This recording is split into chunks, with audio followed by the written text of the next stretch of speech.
nice of you to stop by redicecreations.com. My name is Henrik Palmgren, and this is, of course, Red Ice Radio.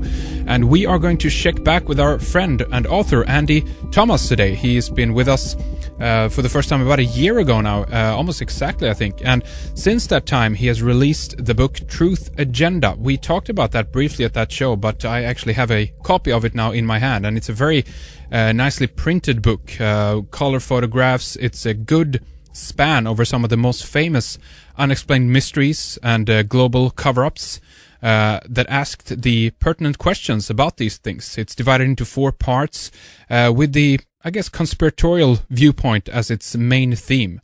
The main web page for the book that you can check out is truthagenda.org, and the publisher is vitalsciencepublishing.co.uk, and I'm looking forward to talking more about the book here today with Andy. So welcome back to Red Ice Radio. How have you been, Andy Thomas?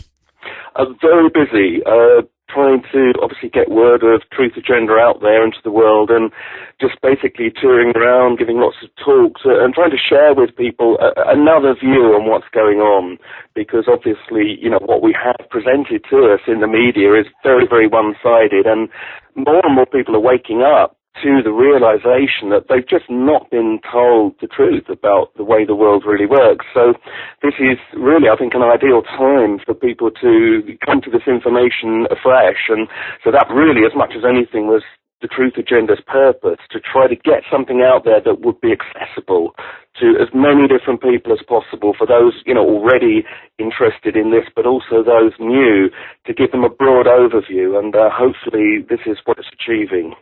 I want to ask you a bit about the election over there as well. Is it the 8th of May that you have the upcoming election in the UK?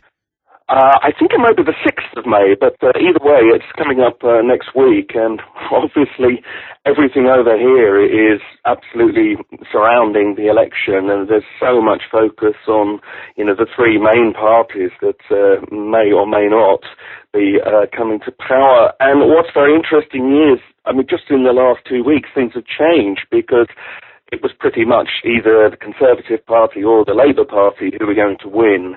But they had a big televised debate between the 3 main leaders, and suddenly the third party, the smaller one, the Liberal Democrats, suddenly have risen to the surface as contenders, you know, with the current standing in the polls.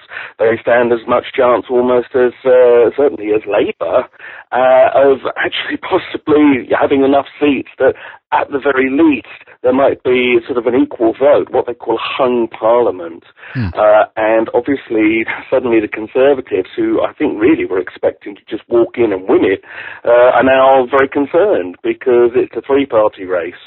So there's so much discussion, and yet, of course, what so many people are missing is the reality that, does it really matter who comes into power?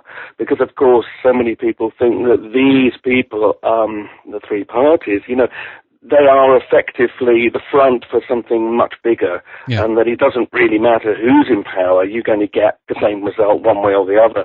And I think there is a realization of this, even amongst normal people, you know, as it were, meaning people who are not necessarily exposed to the conspiracy view of things, but they're coming to the same conclusion that, you know, there's something not right. And I think that's what's most interesting about these times. But why do you think people still kind of, at least they seem to go along with it? But again, one thing that they're scared of mentioning, I think, is also the fact that the number of people who vote these days are getting less and less all the time, and we soon have a minority that only bothers to vote for these geezers, you know. Well, it's fairly scary that, I mean, the current Labour government that we have, I think, was voted in by less people than who would regularly vote for TV talent shows every week.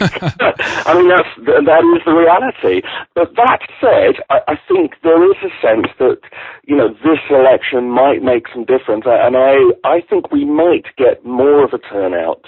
And I think that's a good thing, because even though, you know, it is, I think, very much the case that it doesn't matter too much who wins in terms of the grander plans, what it does show is people vote, whoever they vote for, it shows that we care. And I think we do need to send a message that actually we do care what goes on, because, of course, the less people that turn up to vote, the more the powers that be think, great, we'll do anything we like because they don't care. That's and true. I think we need to show that we care.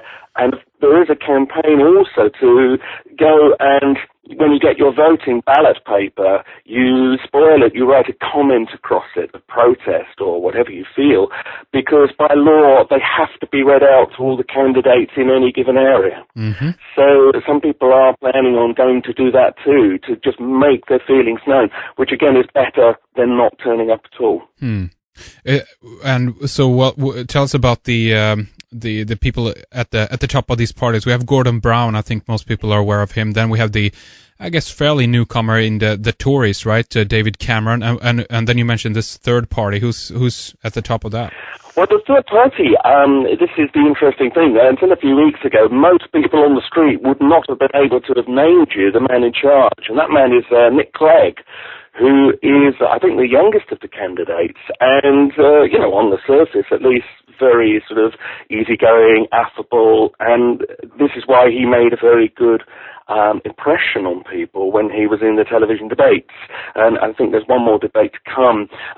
And of course, being the third party, he is able to say things that the two main parties are less able to say. Because certainly when this race began, he didn't stand much chance of coming anywhere near power. He, of course, was able to speak something nearer to the truth. Because what is being avoided in this campaign is the fact that, Britain is effectively bankrupt.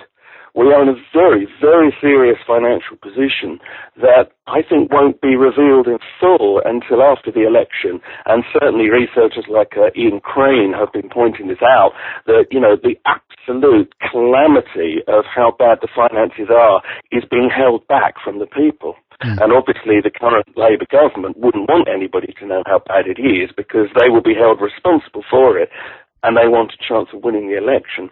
But I think everybody feels nobody's really tackling the big issues. They're attacking each other in the way that politicians, certainly over here, tend to do, but they're not really engaging with the key issues. And I think we're going to have a rather nasty shock at the other end of the election when any party that comes into power, or even a hung parliament, they're going to have to make some very, very serious budget decisions that will, I think, create a lot of unrest in Britain. And I think, I wouldn't want to say that we're going to go down the way that Greece is, but I think there is a lot of bad feeling. And if people suddenly find that their money has gone, we are going to see increased reaction from the public. And that's something which is...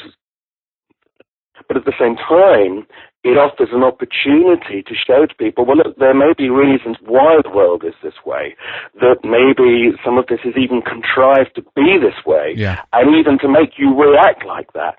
And trying to create a consciousness of that, I think, is so important at the moment. And luckily, there are people realizing there's just something not right, that they're realizing their feelings are being manipulated. And in all the reactions that you see to these TV debates, so many people say, yes, but it doesn't really make any difference. And then they say, but it's obvious they're lying to us. So it's as if everybody's going to, well, those who will vote, they're going to take part in an election where they know they're being lied to. And this is the strange situation we're in. But there again, it offers a doorway to say to people, okay, well, are you interested to see what might be really going on behind the scenes? And that, of course, is where those that have been studying this kind of area for years, which, is rather dismissed under this